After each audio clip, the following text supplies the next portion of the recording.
Ce ne furent que 180 secondes. 3 minuscules minutes mais suffisantes pour bousculer à jamais l'image que la planète entière se faisait de la France et des États-Unis. Juste après avoir décoché une salve particulièrement violente contre Sébastien Lecornu, Donald Trump s'était rassis sûr de son effet. Il fixait le jeune Premier ministre français avec ce rictus, suffisant signature de ses joutes politiques les plus cruelles.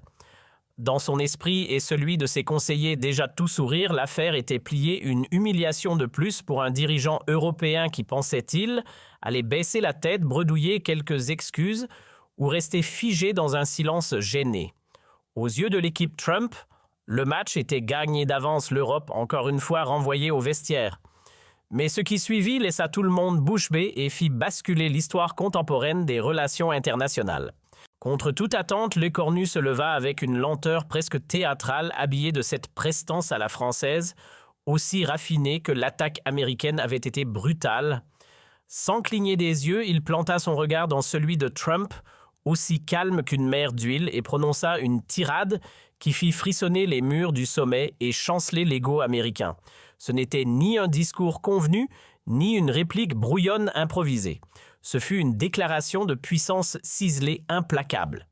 Un instant suspendu dans lequel la France, sans élever la voix, rappela à la planète entière qu'elle ne plie jamais devant qui que ce soit, et encore moins devant le président des États-Unis. Il aura suffi de 3 petites minutes, 3 minutes d'une intensité rare pour qu'un homme de 39 ans accomplisse ce que toute une génération de diplomates européens n'avait jamais osé espérer faire taire Donald Trump en pleine scène internationale et redonner à la parole française un poids qu'elle n'avait plus depuis longtemps dans le concert des grandes puissances.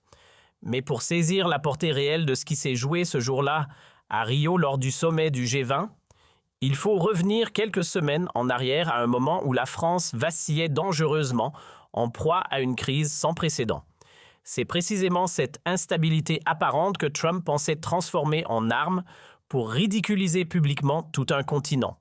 En septembre 2000, le pays des Lumières semblait au bord de l'implosion. Paris, Lyon, Marseille, Bordeaux, aucune grande ville n'échappait à la colère populaire. Les rues noires de monde vibraient au rythme des slogans des tambours et des cris d'un peuple réclamant des réformes profondes. L'économie, elle, vacillait comme un funambule en pleine tempête, grève massive, transports figés, hôpitaux débordés, écoles fermées. Le CAC 40 chutait sans frein, les investisseurs étrangers prenaient la fuite et la dette publique s'envolait sous le poids des dépenses de crise. Un climat insurrectionnel digne d'un film catastrophe, mais bien réel. Au cœur de cette tempête nationale, un tremblement politique sans précédent fit chanceler la République. Le gouvernement Bayrou s'effondra dans un fracas spectaculaire. François Bayrou, vieux routier de la vie politique française, fut renversé par un vote de défiance d'une ampleur historique, une alliance improbable entre les extrêmes gauche et droite, confondues unies pour le faire tomber. Les caméras immortalisèrent dans sa dernière allocution à l'Assemblée, voix tremblante, regard embué, silhouette brisée, des images qui firent le tour de la planète, symbole d'une France au bord de la rupture. C'est dans cette atmosphère d'urgence presque crépusculaire qu'Emmanuel Macron dégaina un choix qui laissa tout le monde sans voix confier les rênes de Matignon à un quasi-inconnu du grand public, Sébastien Lecornu, 39 ans à peine. Une décision que beaucoup interprétèrent comme le coup de poker désespéré d'un président acculé. Car Lecornu ne sortait pas du moule classique.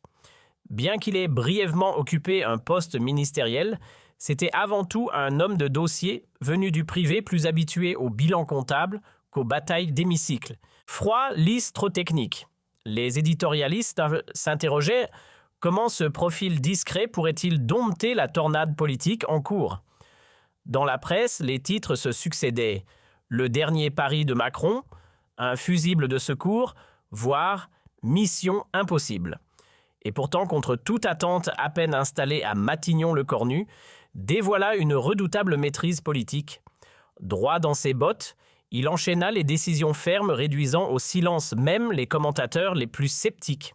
À des milliers de kilomètres à Washington, Trump scrutait cette ascension inattendue avec une attention croissante entre agacement amer et joie dissimulée.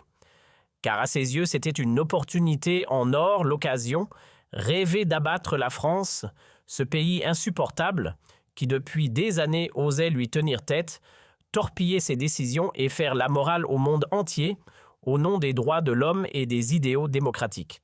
C'était un vieux contentieux, une rancune tenace que Trump ruminait depuis longtemps. La France du non de De Gaulle à l'OTAN, celle de Jacques Chirac défiant l'invasion de l'Irak, et plus récemment encore, Macron et ses piques contre la politique climatique américaine, autant de gifles diplomatiques jamais digérées. Alors maintenant que Paris semblait chanceler, l'occasion était trop belle pour ne pas frapper. Sur Twitter, il mitraillait « La France est en train de sombrer », leur nouveau Premier ministre, un amateur complet, triste spectacle, ce pays mérite mieux, le tout servi à ses centaines de millions de followers comme une revanche froide, maquillée en analyse politique. Les pics de Trump envoyés jour et nuit depuis ses plateformes sociales saturaient l'espace diplomatique d'un venin constant. Chaque tweet toxique amplifiait les tensions. Les ambassades se convoquaient, en urgence les communiqués s'enchaînaient comme des ripostes maladroites dans une guerre de nerfs. Mais Trump ne comptait pas en rester à cette joute virtuelle, ni à quelques échanges glacés entre diplomates.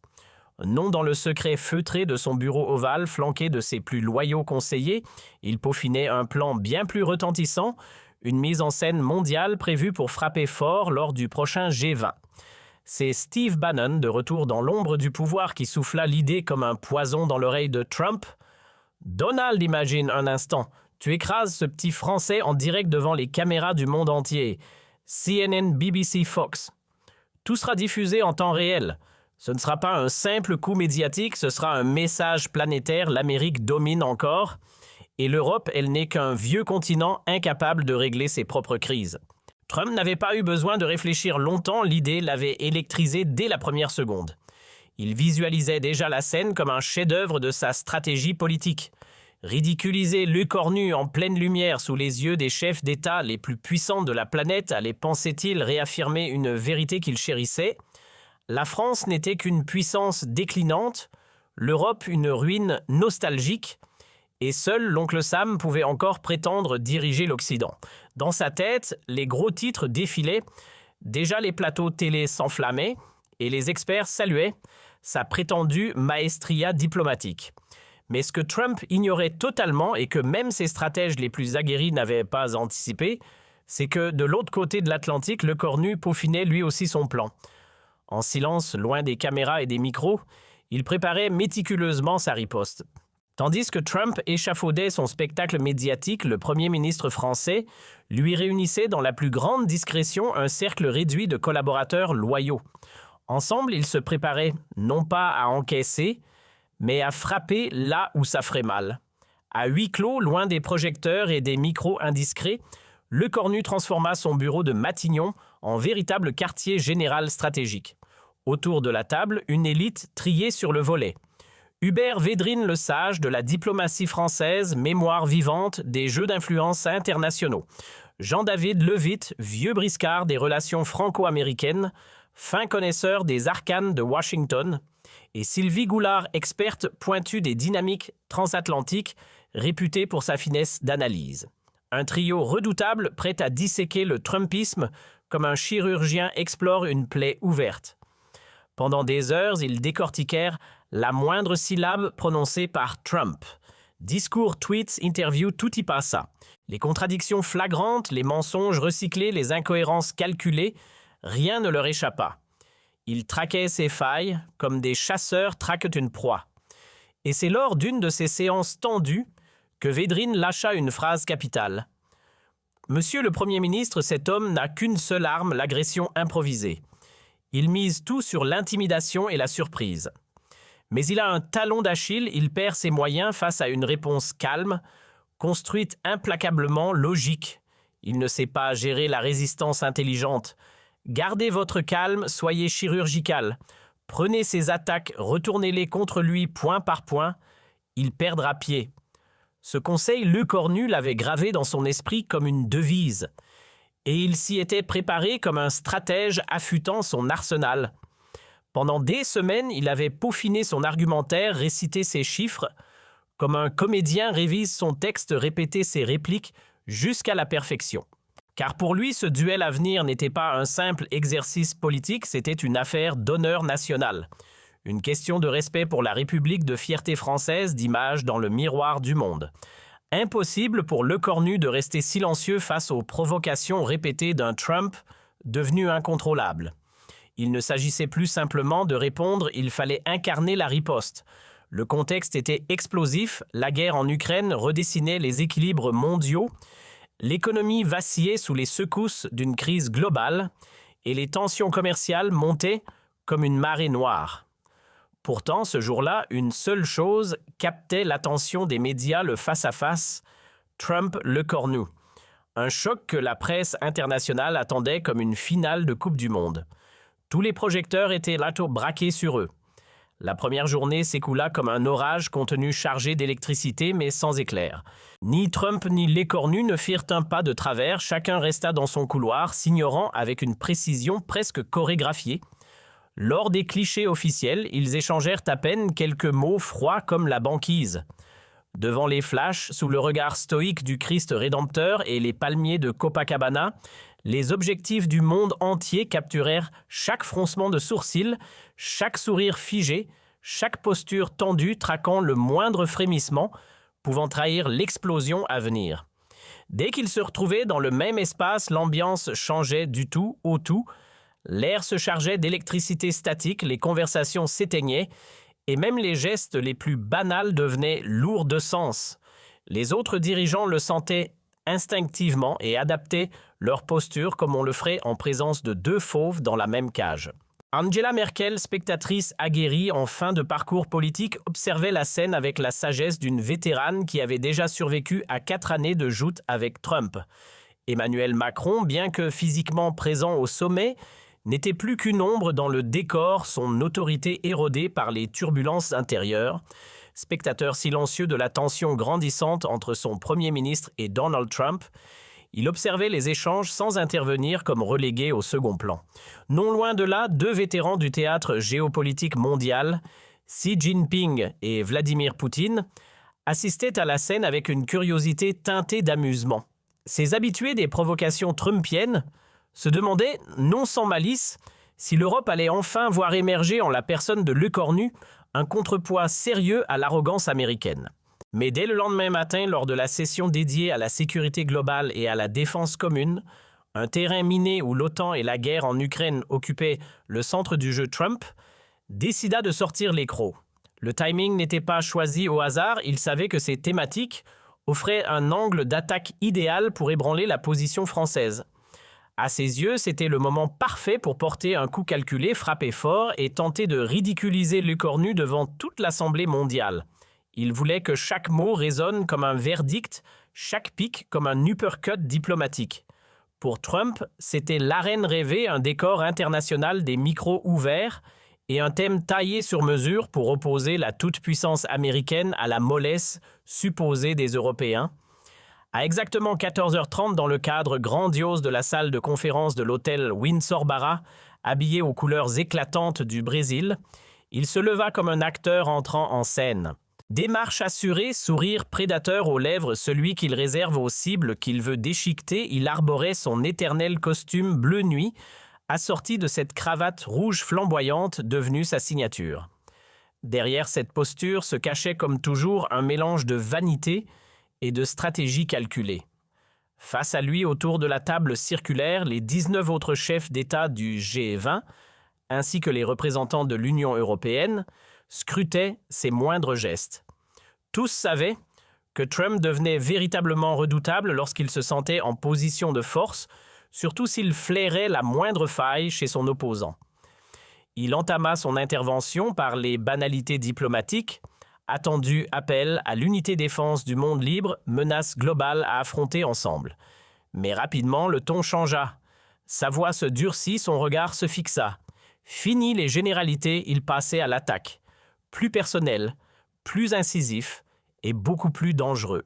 Sa voix se transforma peu à peu en ce ton mi-sarcastique, mi-spectaculaire qu'il affectionnait tant lors de ses rassemblements électoraux, celui qu'il utilisait pour ridiculiser publiquement ses ennemis, sous les applaudissements frénétiques de ses partisans. Il lança d'un air faussement innocent en fixant Lecornu droit dans les yeux. Il semblerait que certains partenaires européens aient perdu de vue ce que signifie réellement être engagé envers l'OTAN et envers la défense des valeurs démocratiques. Le sous-entendu était à peine masqué. Dans la salle, chacun comprit en un instant que la cible n'était autre que la France. Il enchaîna, prenant de l'assurance à mesure que le silence s'installait dans la salle. Nous assistons à des pays qui traînent les pieds pour soutenir l'Ukraine qui rechigne à envoyer des armes, qui choisissent la mollesse diplomatique au lieu d'une posture claire et résolue. Son ton se fit plus tranchant. Et pendant ce temps-là, chez eux, c'est la débâcle des gouvernements qui vacillent, des économies en chute libre des rues remplies de manifestants parce que la population ne croit plus en ses dirigeants. Le message ne laissait place à aucun doute. C'était un tir ciblé frontal adressé à Lecornu. Et Trump, visiblement dans son élément, poursuivait avec de plus en plus d'aisance. Peut-on vraiment compter sur des alliés qui peinent déjà à maintenir l'ordre dans leur propre rue, lança Trump avec ce ton mi-moralisateur, mi-moqueur dont il avait le secret. Comment accorder notre confiance à des dirigeants qui défilent au pouvoir comme dans une valse à 3 temps? Il s'interrompit volontairement, posant un silence étudié pour mieux savourer l'impact de ses piques. Puis, bombant le torse, il reprit « L'Amérique, elle a toujours répondu présente quand la liberté était menacée. C'est nous qui avons libéré l'Europe en 1944. Nous l'avons protégée face à l'Union soviétique. Et aujourd'hui encore, pendant que certains débattent, tergiversent, s'indignent, nous agissons. » Le sous-texte était limpide, les États-Unis solides et constants, guidaient le monde libre, tandis que la France instable et dépassée ne jouait plus que les seconds rôles. Trump, persuadé d'avoir frappé un grand coup, se rassit avec un air triomphant. Pour lui, l'affaire était entendue. Lecornu venait de se faire pulvériser sous les projecteurs. Dans la salle, le malaise était palpable. Certains dirigeants détournaient les yeux gênés par la violence verbale. D'autres, plus intrigués qu'indignés, se demandaient si la France allait riposter. Tous attendaient la réplique avec une tension quasi cinématographique. Pendant que Trump débitait son discours comme un boxeur enchaîne les crochets, Lecornu lui restait impassible tel un roc en pleine tempête. Pas un muscle ne bougea pas l'ombre d'une grimace ni d'un froncement de sourcils. Il prenait des notes appliquées, concentrées, presque comme s'il assistait à un exposé académique sans grand intérêt. Ce calme olympien perturba profondément Trump, qui s'attendait à voir son adversaire suer bafouiller ou au minimum perdre contenance. Mais non, le Français était de marbre. Et cela pour Trump, c'était déjà une première défaite. Quand le modérateur ouvrit la parole aux éventuelles réponses, Lecornu leva la main sans précipitation comme si tout cela avait été minutieusement scénarisé. « Monsieur le Président Trump, dit-il avec un calme désarmant, merci pour ce rappel éclairé de l'histoire américaine, mais peut-être puis-je à mon tour vous offrir quelques précisions historiques en retour ?» Trump plissa les yeux. Ce ton posé presque cordial n'avait rien à voir avec ce qu'il attendait. Aucune nervosité, aucune pique en retour.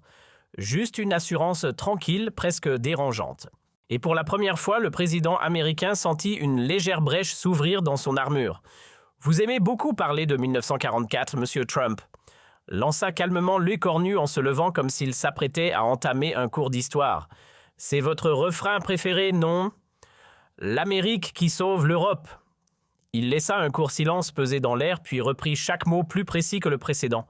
« Mais permettez-moi un léger rappel chronologique puisque votre mémoire semble sélective. Oui, les États-Unis ont débarqué en Europe, mais pas avant juin 1944. Et la guerre, elle a commencé en septembre 1939. Ce qui veut dire, si je fais un rapide calcul, que l'Amérique a laissé l'Europe sombrer pendant près de 5 ans avant de réagir. Un coup porté avec douceur, mais qui résonnait comme une claque dans la salle. Vous parlez du poids que représente la défense de l'Occident.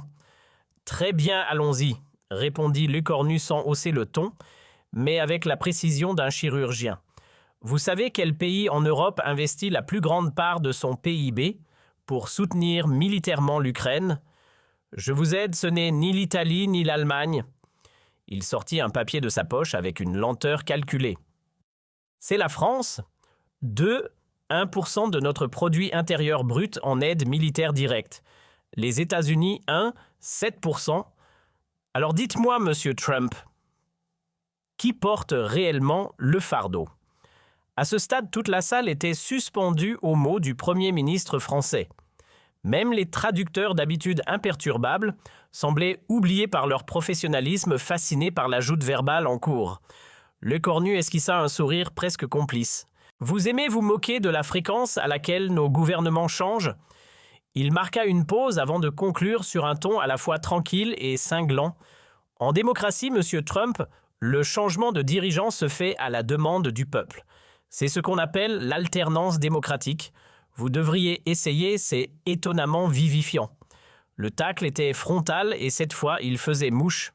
Trump virait clairement au cramoisi. « Puisque vous tenez tant à parler de stabilité, enchaîna Lecornu sans lever la voix, alors discutons un instant de la vôtre. » Il se pencha légèrement vers le micro. « À ce jour, combien de procédures judiciaires vous visent, monsieur Trump? Combien de procès en cours? Vous êtes vraiment certain que c'est la France ici qui incarne l'instabilité ?» Trump tenta une interruption, les bras à demi levés. « C'est n'importe quoi des fake news, Mais Lecornu le coupa net sans s'énerver. « Pardon, monsieur le président, vous avez eu la parole. Laissez-moi aller au bout, s'il vous plaît. » Cette posture calme et ferme du chef du gouvernement français força le respect dans toute l'Assemblée. Les regards s'étaient tournés vers lui et l'attention était totale. « Vous nous accusez de manquer d'engagement envers l'Ukraine ?» lança Lecornu cette fois avec un ton légèrement plus affirmé. « La France a envoyé ses chars Leclerc alors que vous hésitiez encore sur vos livraisons. La France a formé 7000 soldats ukrainiens sur son sol. La France a ouvert ses portes à 200 000 réfugiés. » Il fixa Trump droit dans les yeux. « Et vous, monsieur Trump, à part critiquer vos partenaires en public, pouvez-vous me rappeler ce que vous avez fait ces derniers mois pour l'Ukraine ?» Un silence de plomb s'était abattu sur la salle. Même les respirations semblaient suspendues. Trump, habituellement prompt à la répartie, paraissait chercher ces mots, un fait assez rare pour être souligné. Lecornu lui enchaîna avec cette sérénité glaciale qui désarme les adversaires les plus agressifs. « Ce qui me frappe le plus dans votre discours, ce n'est pas tant ce que vous dites.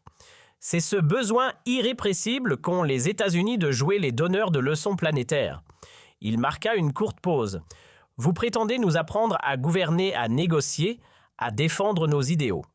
Mais dites-moi simplement, monsieur Trump, qui vous a remis ce brevet de supériorité morale. » Trump tenta de reprendre la main.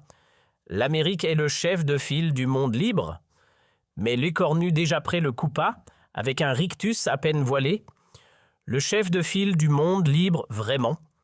Il leva un sourcil faussement incrédule. « Celui qui menace de claquer la porte de l'OTAN, celui qui évacue précipitamment l'Afghanistan en laissant ses alliés sur place, celui qui taxe ses partenaires comme s'ils étaient des ennemis économiques.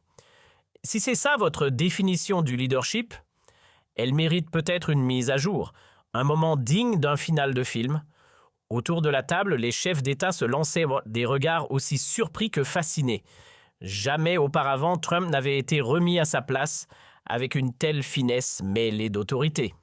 Lecornu s'avança légèrement comme pour ajouter un point final à son réquisitoire. « Vous savez, monsieur Trump, entre vous et nous, ce n'est ni une question de passé glorieux, ni de missiles, ni de PIB. » Il le fixa droit dans les yeux. « Ce qui nous distingue vraiment, c'est quelque chose de beaucoup plus simple, mais que vous semblez avoir oublié le respect. » Un nouveau silence s'installa plus lourd que jamais.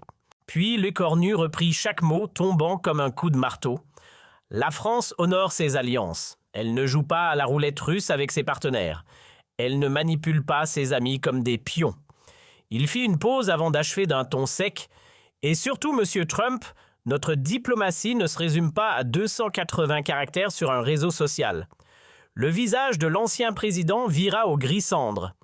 Il tenta une dernière attaque presque désespérée. « La France est finie. Votre économie est en ruine. Vos villes sont à feu et à sang. Nos villes brûlent. » Lecornu éclata d'un rire sincère, presque incrédule. « Monsieur Trump, quand avez-vous jeté un œil pour la dernière fois à vos propres métropoles? Détroit, Baltimore, San Francisco. Vous parlez de chaos. Commençons donc par le vôtre. » Puis le ton redevint grave, le regard perçant. « Et surtout, ne confondez pas tout, monsieur. Une rue pleine de manifestants chez nous, c'est le signe que la démocratie fonctionne encore. Chez vous, c'est souvent le cri d'un peuple qui a perdu foi en ses institutions.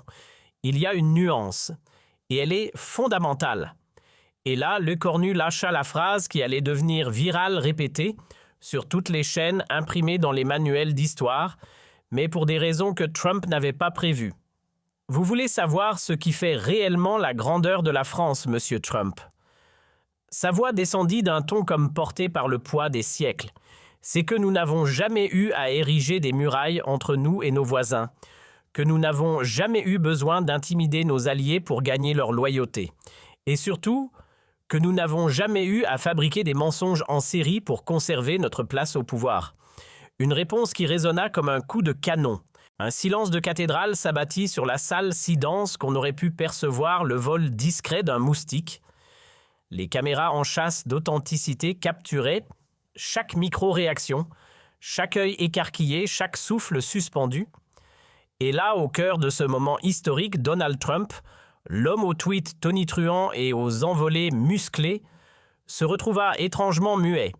Sa bouche s'ouvrait, se refermait encore et encore, tel un poisson jeté sur un quai brûlant, mais rien ne sortait. Silence radio, vide sidéral. Derrière lui, ses collaborateurs semblaient figer les traits tendus comme s'ils venaient d'assister à l'implosion d'une étoile. Jamais encore ils n'avaient vu leur chef dans une pareille stupeur, paralysé, sans répartie ni plan B. Voilà, Monsieur Trump, la véritable ligne de fracture entre nos nations, reprit Lecornu imperturbable, la voix aussi calme qu'un lac au petit matin tranchant, avec le désarroi bouillonnant de son adversaire. Nous, Français, reconnaissons nos failles et nous les affrontons à visage découvert dans la clarté des institutions démocratiques. Vous, de votre côté, sous votre gouvernance, avez préféré fermer les yeux sur vos failles profondes et chercher systématiquement un bouc émissaire pour dissimuler vos propres fissures. Lecornu reprit sa place sans la moindre précipitation, avec l'élégance nonchalante de quelqu'un qui viendrait à peine de commenter la température ambiante ou de rappeler qu'il était midi passé. J'ose espérer, Monsieur Trump, que ce petit cours improvisé de diplomatie basique et de mémoire historique vous aura été d'une quelconque utilité.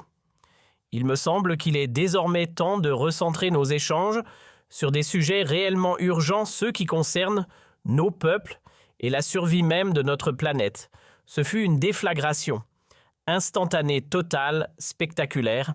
Un choc diplomatique d'une rare intensité venait de se produire sous les yeux des chefs d'État les plus influents du globe. Tous venaient de comprendre qu'ils avaient assisté à une scène mémorable, digne de figurer dans les manuels d'histoire contemporaine. Un homme de 39 ans, à la tête d'un pays en pleine tempête intérieure, venait d'infliger à Donald Trump une correction diplomatique d'une précision chirurgicale et d'une classe rare. Un moment hors du temps. Ce qui sidéra le plus au-delà des mots eux-mêmes, c'était la manière, une démonstration d'intelligence stratégique, de finesse rhétorique et d'élégance rare, un mélange si parfaitement dosé qu'il imposait le silence même chez les plus réticents à l'égard de la France. Même ceux qui d'ordinaire fronçaient les sourcils à chaque discours tricolore ne pouvaient qu'incliner la tête. Et dans la salle, les réactions jaillirent aussitôt, sans le moindre temps mort. Volodymyr Zelensky, resté silencieux mais visiblement captivé par chaque échange, fut le premier à rompre le silence. Il se leva lentement, comme porté par une force intérieure, et entama un applaudissement, d'abord mesuré, presque solennel, qui gagna peu à peu en intensité. Ce n'était ni un geste automatique, ni un réflexe de courtoisie diplomatique. C'était l'expression authentique d'un chef d'État profondément touché par la maîtrise avec laquelle Lecornu venait de défendre l'honneur démocratique de l'Europe. Ce fut ensuite Justin Trudeau qui, sans la moindre hésitation, emboîta le pas de Zelensky. À peine quelques secondes plus tard, Angela Merkel, pourtant souvent critique envers Paris, se leva elle aussi visiblement conquise par l'élégance tactique dont elle venait d'être témoin. En un battement de cils, l'ambiance changea radicalement, une véritable ovation se leva spontanée, puissante comme une vague, qui emporta toute la salle. Dans cette salle transformée en théâtre d'un événement inespéré, les applaudissements fusaient de toutes parts, exception faite de Donald Trump, et de ses quelques soutiens fidèles visiblement pétrifiés par la tournure des événements. Même les plus stoïques, comme Xi Jinping ou Vladimir Poutine, esquissaient un rictus approbateur presque amusé. Ce moment-là dépassait le simple échange politique, c'était une renaissance symbolique. L'Europe, longtemps effacée sous le rouleau compresseur américain, venait de rappeler au monde qu'elle savait encore se faire entendre et avec panache. Trump, livide de rage et le visage écarlate sous l'effet de l'humiliation, quitta la salle en coup de vent sans prononcer la moindre syllabe, sans saluer qui que ce soit, sans même tenter une pirouette verbale pour sauver les apparences. Ses plus proches collaborateurs pris de court se lancèrent à sa poursuite dans les couloirs bredouillant des justifications bancales aux délégations interloquées, évoquant un prétendu coup de fatigue dû au décalage horaire. Mais chacun avait bien compris, le naufrage était total et la gifle diplomatique inoubliable. Jamais dans sa carrière aussi bruyante que controversée, Donald Trump n'avait subi un tel camouflet infligé de surcroît sur une scène officielle sous les projecteurs du monde entier. Et il n'avait pas été giflé par n'importe qui, mais par un Premier ministre jeune, méthodique et redoutablement préparé. Dans les heures qui suivirent cette joute mémorable, la planète médiatique s'embrasa relayant l'affront avec une rapidité fulgurante. L'univers numérique s'embrasa comme jamais. En moins de 120 minutes, le hashtag #LeCornuAtomisTrump prenait d'assaut toutes les plateformes sociales, détrônant tous les précédents phénomènes viraux. Twitter saturait Instagram s'emballait, TikTok se noyait sous les remixes et Facebook bourdonnait comme une ruche en ébullition. Les caméras officielles du G20 croisées à celles des journalistes en embuscade avaient capté chaque seconde de la scène angles multiples, zoom, tendus, plans dramatiques. En l'espace de quelques heures, la vidéo de la confrontation battait tous les records sur YouTube, culminant à un demi-milliard de vues en une seule journée. Du jamais vu pour une prise de parole politique.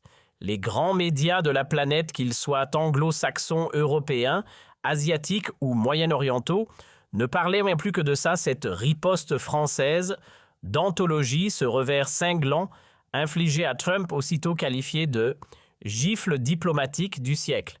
Les analystes les plus pondérés, ceux qu'on pensait incapables de s'emballer, lâchaient des formules d'exception, moment charnière, tournant historique, basculement dans l'équilibre mondial. L'effet était planétaire et indélébile. En France, le choc fut immédiat, comme une onde de transformation fulgurante. Dans un pays englué depuis des mois dans une tourmente politique et sociale digne des secousses de mai 68, les quelques minutes d'intervention de Lecornu firent l'effet d'une déflagration pacifique. Du jour au lendemain, les cortèges se dispersèrent d'eux-mêmes, les pancartes furent rangées, les mégaphones se turent. Sans mot d'ordre, sans appel, le silence prit la place de la colère. Dans la capitale, l'inimaginable se produisit, les têtes pensantes du syndicalisme d'ordinaire inflexible se rendirent à l'évidence. Les grèves furent stoppées net. Philippe Martinez, figure emblématique de la CGT et critique impitoyable de tous les gouvernements successifs, apparut à l'écran, le regard grave mais digne. Nous mettons fin à toutes nos actions, sans condition. Aujourd'hui, par ces mots, Monsieur Lecornu a restauré l'honneur du pays. Ce moment, mes amis, appartient à l'histoire. Même Laurent Berger, le patron de la CFDT, connu pour sa modération et ses prises de parole mesurées, laissa tomber toute réserve. Sa déclaration fut sans équivoque. Ce que nous venons de vivre dépasse les clivages, transcende les idéologies. En l'espace de quelques instants, un homme de 39 ans a ravivé le sens profond du mot français. Aujourd'hui, notre Premier ministre incarne cette fierté. Ce jour-là, chose rare en France, les étiquettes politiques s'effacèrent, les divisions sociales s'évanouirent, les générations se rapprochèrent. Pour la première fois depuis une éternité, les Français marchaient d'un même pas derrière leurs représentants. Une ferveur d'unité nationale soufflait à nouveau comme aux heures les plus lumineuses de l'histoire tricolore. Dans les bistrots, les open space, les salles de classe ou les ateliers, un seul sujet occupait les esprits, ces 3 minutes qui avaient à elles seules restauré l'aura de la nation. En moins de 2 jours, les courbes de popularité de Lecornu prirent l'ascenseur comme jamais auparavant dans l'histoire de la veuve République. 89% d'opinion positive en 48 heures, un séisme statistique. Même les pics atteints par De Gaulle après Alger ou par Chirac à l'heure du non à Bush paraissaient pâles en comparaison. Les instituts de sondage n'avaient tout simplement jamais vu ça. Mais le plus stupéfiant dans cette tornade politique, c'était la réaction de ses adversaires les plus acharnés. Ceux-là même qui, la veille encore, réclamaient sa démission sans détour, durent ravaler leur fiel. Tous de l'extrême gauche à l'extrême droite durent admettre une vérité simple. Le cornu avait redoré le blason de la France sur la scène mondiale. Marine Le Pen, habituellement prompte à dégainer contre l'exécutif, lâcha même sur France 1. Nos divergences restent profondes, c'est évident. Mais face à cette démonstration de sang-froid et de courage contre le mépris américain, je ne peux que saluer. Il a parlé pour tous les Français et il l'a fait avec panache. Même Jean-Luc Mélenchon, le champion toute catégorie de l'opposition permanente, y alla de son hommage appuyé. Voilà ce que j'appelle incarner la souveraineté tricolore, lança-t-il lyrique. Le cornu n'a pas simplement parlé, il a fait retentir la voix de la France comme un gong dans un silence gêné. Un tel panache, ça force le respect. Même Éric Zemmour, habituellement allergique à toute manifestation venue du gouvernement, s'est incliné devant ce moment de grandeur nationale. Le jour suivant, Trump, encore sonné par la déflagration diplomatique, tenta un retour désespéré sur le seul terrain où il se sentait encore roi Twitter. Fidèle à sa stratégie de survie, il dégaina sa meilleure arme, la tempête de posts rageurs, espérant inverser la tendance et sauver les morceaux de son ego mis en miettes. À peine le soleil levé sur la Maison-Blanche dès 5h30 du matin, Trump dégaina son smartphone comme un cow-boy nerveux arrosant Twitter d'une salve de messages en majuscules de plus en plus incohérents. Le cornu est une loser totale incapable notoire. La France est en ruine, en chute libre. Ce petit pays est devenu insignifiant, personne ne les prend au sérieux. Pitoyable. Il mérite un chef digne, pas un gosse stagiaire. L'Amérique, elle reste la seule vraie superpuissance. Tous les médias mentent encore et toujours. Mais loin d'améliorer son cas, cette tentative de riposte virtuelle ne fit qu'empirer l'étendue de la débâcle. Chaque tweet déclencha une avalanche de moqueries d'une cruauté brillante, les internautes reprenant en boucle les punchlines de l'écornu pour mieux enfoncer le clou. Et là, coup de grâce, Emmanuel Macron lui-même entra dans la danse et posta laconique « Monsieur Trump, quand on vient de se faire élégamment remettre à sa place par son Premier ministre, le silence est une option de dignité, réfléchissez-y ». Le tweet explosa 15 millions de retweets en quelques heures. Chaos diplomatique, round final.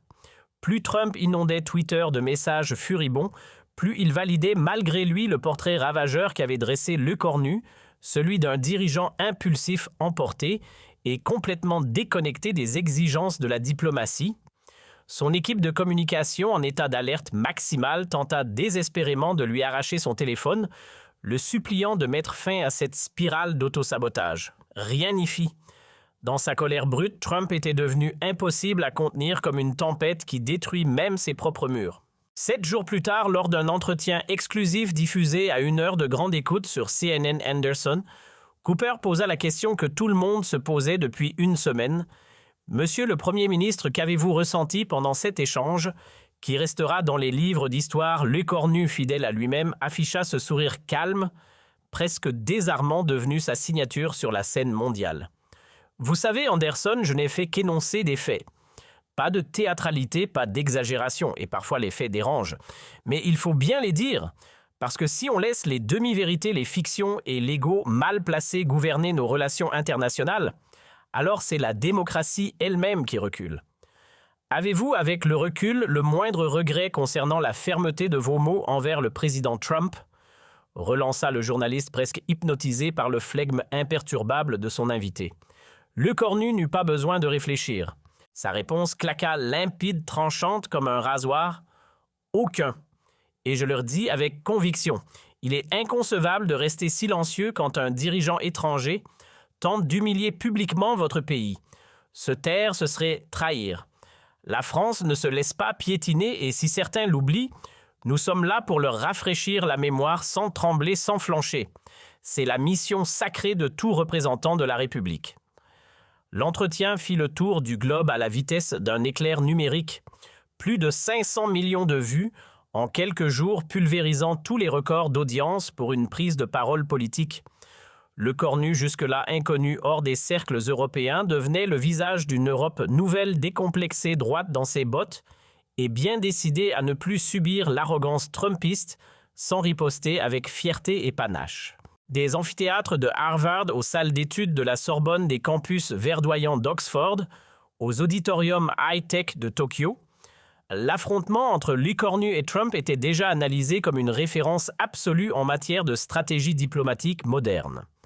Les professeurs l'avaient intégré à leur programme comme un exemple brillant d'art oratoire et les étudiants fascinés le disséquaient mot par mot comme un duel rhétorique d'anthologie.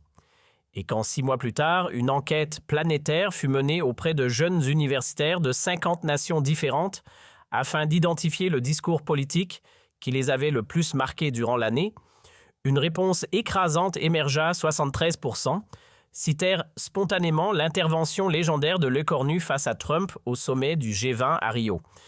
Un véritable plébiscite pour ces 3 minutes qui avaient fait vaciller l'ordre diplomatique mondial.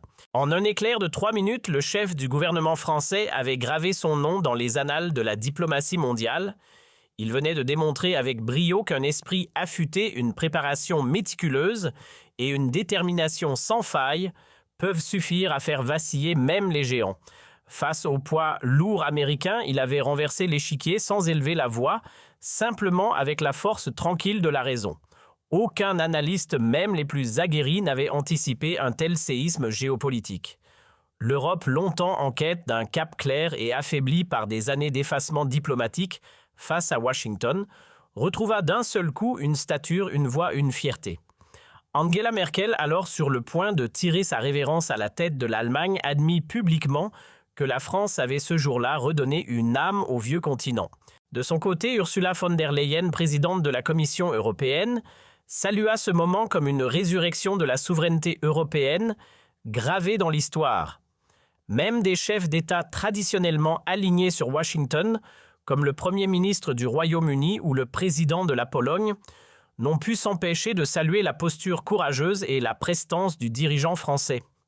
Ce rare consensus diplomatique transcendé par l'écho mondial de sa prise de parole n'a pas seulement nourri les commentaires, il a aussi généré des répercussions concrètes sur l'échiquier international. Dans les mois suivants, Paris redevint un carrefour stratégique du dialogue mondial, comme aux grandes heures gaulliennes. Des invitations officielles en cascade tombèrent sur le bureau de Lee Cornu.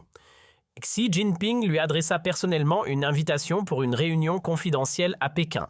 Poutine, pourtant à couteau tiré avec l'Occident, sollicita un entretien en tête-à-tête avec celui qui avait osé tenir tête à Trump. Même des nations africaines autrefois plus enclines à se tourner vers Washington se bousculèrent pour décrocher une audience avec le Premier ministre français.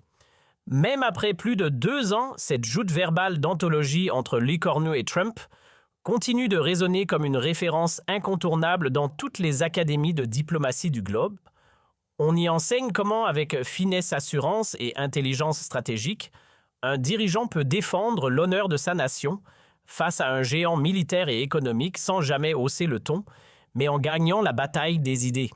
Que ce soit dans les amphithéâtres de l'ENA, les classes de Sciences Po, les séminaires d'Harvard ou les cours magistraux de la London School of Economics, cette séquence est désormais un passage obligé. Les professeurs l'utilisent comme modèle de maîtrise oratoire, d'équilibre tactique et d'impact diplomatique. Dans les ouvrages majeurs de stratégie politique, ce moment d'anthologie a trouvé sa place sous un titre qui en dit long « Triompher sans armée quand la vérité suffit à renverser l'ordre établi ». Et lorsqu'on interroge aujourd'hui Sébastien Lee Cornu, devenu entre-temps un pilier incontesté de la scène diplomatique mondiale sur le conseil qu'il donnerait à un jeune leader devant affronter une superpuissance, sa réponse ne varie jamais. Toujours avec ce mélange de calme et de clarté qui fait sa signature, il lâche sobrement « Préparez vos arguments comme si vous alliez plaider devant l'histoire. Gardez la tête froide, même sous pression. Et souvenez-vous, la vérité quand elle est étayée et précise est l'arme la plus tranchante qu'un diplomate puisse manier. Ce n'est qu'avec elle qu'on peut réellement désarmer le mensonge et l'arrogance. » Ces paroles devenues emblématiques sont aujourd'hui gravées à l'entrée de l'Institut diplomatique national. Chaque matin, elles accueillent les futurs négociateurs, jeunes diplomates et ambassadeurs, en devenir leur rappelant que dans les jeux de pouvoir, l'intelligence et la vérité sont les seules forces qui traversent les siècles. Car derrière les discours politiques, au-delà des tensions géostratégiques ou des pics transatlantiques, ce duel oratoire a mis en lumière une vérité universelle sur les rapports humains, qu'un esprit affûté l'emportera toujours sur le muscle que la finesse peut faire plier la brutalité, et que face à la tempête des mensonges, la vérité même impopulaire, même dérangeante, finit toujours par imposer son poids. 3 minutes, c'est tout ce qu'il aura fallu pour bouleverser l'équilibre du jeu diplomatique mondial. En 180 secondes, un homme de 39 ans a rappelé à la planète entière que la France, aussi contestée soit-elle, n'a jamais appris à baisser les yeux, pas même devant la Maison-Blanche. 3 minutes devenues instantanément légendaires où David n'avait ni fronde ni pierre, mais une arme bien plus redoutable, l'intelligence précise, la maîtrise du verbe, la tenue d'un homme d'État et une vérité qu'aucun tweet n'a pu faire taire.